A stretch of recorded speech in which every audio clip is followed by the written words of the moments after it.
राकेश अभी घर से निकला ही था कि उसने देखा कि स्कूल के मास्टर जी रघुनंदन तिवारी जी उसके घर आ रहे थे। वह रुक गया। तभी मास्टर जी ने उनसे कहा, बेटा आज तो स्कूल की छुट्टी है, मुझे तेरे पिताजी से कुछ काम था। वो घर पर है? जी मास्टर जी, पिताजी अभी भी घर पर ही है, राजेश ने जवाब दिया। उनकी आवाज़ सुनकर मधुसूदन जी घर से बाहर आए और बोले, अरे मास्टर जी आप, क्या राजेश से कोई गलती करती है? मास्टर जी ने हंसते हुए कहा, अरे नहीं, यह तो बहुत होनहार है, इसीलिए मैं आपसे कुछ बात करने आया हूँ। आप शायद नहीं जानते कि आपका बच्चा पढ़ने में बहुत तेज है। मैं चाहता हूँ कि इसे शहर भेज दिया जाए। ये एक दिन जरूर आपका नाम रोशन करेगा। मधुसूदन जी ने आश्चर्य से पूछा, यह सब तो मुझे पता नहीं है, आप कह रहे हैं तो ठीक ही होगा, लेकिन इसे भेजे कैसे? मेरे पास तो पैसे ही नहीं है। मास्टर जी ने राजेश से कहना शुरू किया, बेटा क्या तुम शहर पढ़ने जाओगे? राजेश बोला, हाँ मास्टर जी, मैं जरूर जाऊंगा। मास्टर जी ने आगे कहना शुरू किया, बेटा ये देखो, मेरे पास एक सोने की कलम है। जब मैं छोटा था तो मैं भी पढ़ने में बहुत तेज था। उस समय मुझे मेरे स्कूल के प्रिंसिपल ने ये सोने का पेन दिया था, जिसे मैं आज तक संभाल कर रखता हूँ। लेकिन अब ये पेन मैं तुम्हें दे रहा हूँ। शहर जाकर मेरे मित्रों से मिलना, उनके पास ये पेन गिरवी रख देना, वो तुम्हें पैसे दे देंगे। जब तुम पढ़ लिख कर कुछ बन जाओगे तो ये इस पेन को छुड़ा कर मुझे वापस कर देना। यह कहकर मास्टर जी ने एक डिब्बी राजेश के हाथ में पकड़ा दी। राजेश डिब्बी खोलकर देखने लगा तो उन्होंने रोका और कहा, बेटा इस पेन को जब देखना जब तुम इसका कर्जा चुकाने लायक हो जाओ। मास्टर जी से चिट्ठी और पेन लेकर राजेश उनके मित्र के पास पहुंच गया। उन्हें पेन और चिट्ठी दी। उन्होंने खत पढ़ा और राजेश जी को पैसे दे दिए। राजेश ने वहां के बड़े स्कूल में दाखिला ले लिया। अब जब राजेश को पैसे की जरूरत होती तो उनसे पैसे ले लेता और अपनी डायरी में लिख लेता था। समय बदला। कई सालों की कड़ी मेहनत के बाद राजेश एक आईएएस ऑफिसर बन गया। अब तक वह सब कुछ भूल चुका था। वह दिन रात काम में लगा रहता। एक बार राजेश के पिता मधुसूदन जी उससे मिलने शहर गए। वे गेट पर पहुंचे तो सिक्योरिटी गार्ड ने उन्हें रोक दिया।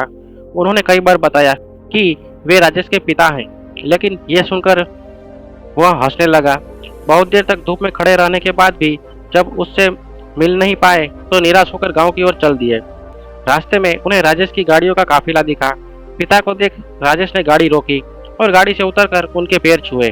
फिर उन्होंने गाड़ी में बिठाकर अपने घर ले गया। राजेश को इस तरह देखकर उसके पिता बहुत खुश हुए।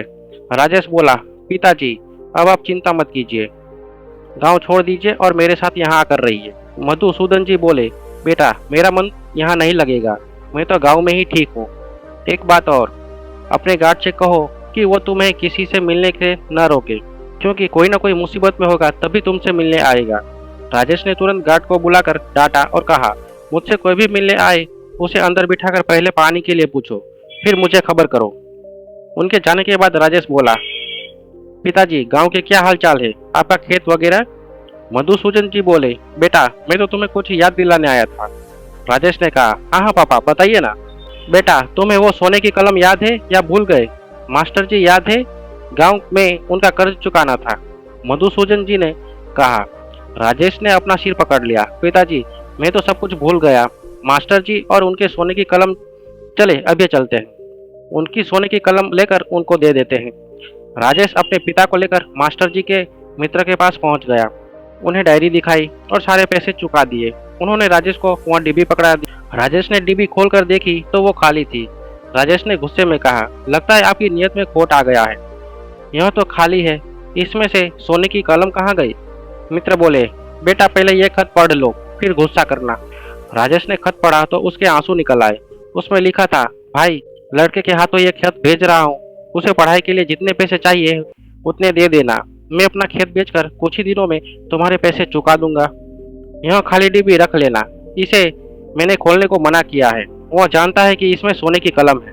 राजेश की आंखों से आंसू बह रहे थे। वो बोला, पिताजी मास्टर जी ने मुझे पढ़ाने के लिए अपना खेत बेच दिया।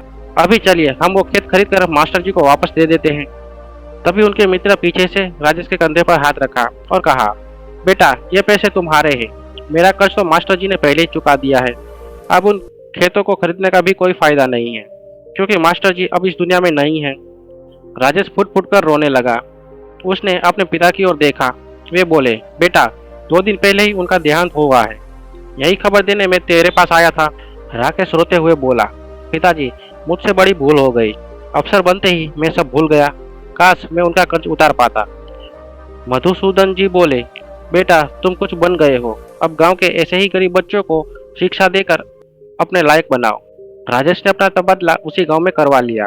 अब वह नौकरी के साथ साथ गरीब बच्चों को भी पढ़ाता था।